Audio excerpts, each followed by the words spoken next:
Hora de conversar com Mônica Bergamo. A gente vai falar sobre a visita de um relator da OEA, que trata especificamente de liberdade de expressão e deu algumas declarações, digamos, que estão movimentando Brasília, Mônica. Bom dia para você. Oi, é isso aí, Megali. Bom dia para todo mundo. A visita do relator especial, né, do Pedro Vaca, que é um advogado colombiano, que é o relator para a liberdade de expressão da Comissão Interamericana de Direitos Humanos, da OEA.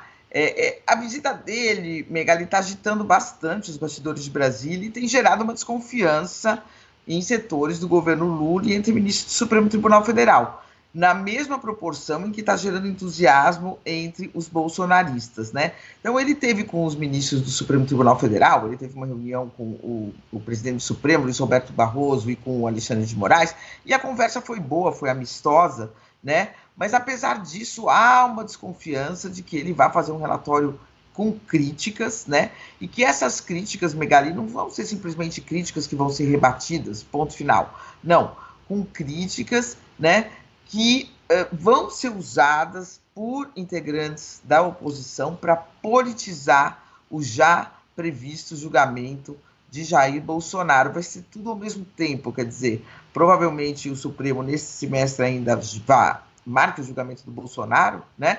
Vai ser oferecida a denúncia contra ele pela Procuradoria-Geral da República. A partir daí começa a discussão do julgamento, ao mesmo tempo que vai começar a discussão deste relatório.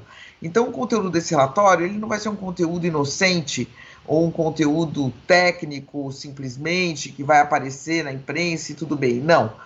Vão ser duas coisas paralelas. Então, esse é o temor, né? Depois que ele conversou com os magistrados, ele teve um encontro com parlamentares bolsonaristas, que eu não sei se você teve a oportunidade de ver os vídeos, Megali.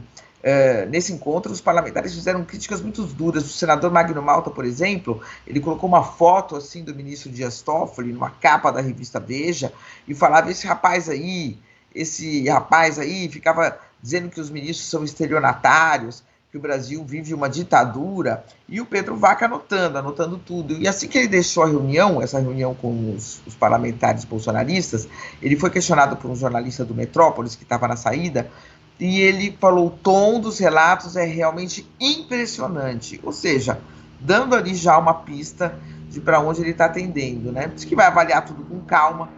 Aí, quando ele foi questionado sobre os ministros do Supremo, ele falou: eles já divulgaram um release, depois vai ter a minha voz, a nossa voz da comissão, a versão sobre aquela reunião e a versão sobre os fatos.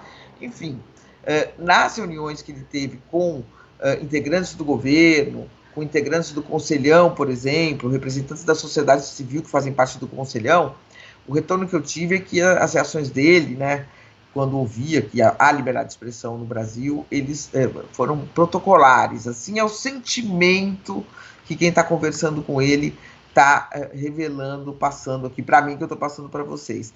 Então, há uma certa desconfiança de como vem esse relatório. E mais do que isso, o que vai ser feito desse relatório? Que uso vai ser feito desse relatório? Que deve sair exatamente no timing aí do julgamento do ex-presidente Jair Bolsonaro. Há um temor também, uma percepção de que um relatório duro pode ser usado eventualmente até por Donald Trump para fazer alguma crítica, algum ataque ao governo brasileiro. Mas isso já é uma segunda consequência. A consequência principal é o relatório ser divulgado no momento em que o Supremo vai estar julgando o Bolsonaro. Então, como vem o relatório? Vai ter uma tentativa de desqualificação do Supremo ou não, né? Eu conversei também com diplomatas que dizem que é difícil, né, você comparar o que aconteceu no Brasil no 8 de janeiro com o que aconteceu no Capitólio, lá, a tentativa de invadir o Congresso quando o Trump perdeu as eleições, porque lá não teve envolvimento de militares, né? O que eles dizem é aqui no Brasil teve envolvimento de militares, teve uma tentativa de fato de golpe de Estado, diferente, são situações, a situação no Brasil foi muito mais grave, né? Então o que teve aqui foi na percepção desses diplomatas, na narrativa desses diplomatas do Supremo, do governo, não é que foi implantada uma ditadura aqui, foi evitada uma ditadura aqui, né? Então essas são as duas versões, né? São as duas percepções em choque.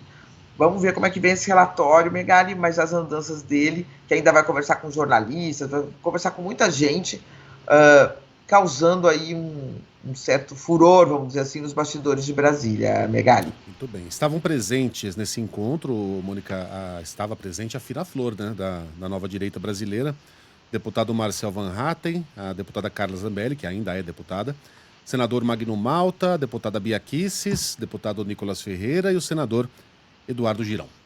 É isso aí. Isso. E Mônica, ele saiu falando isso, muito impressionante, os relatos, está impressionado, então dá uma certa pista ali, né, Megali?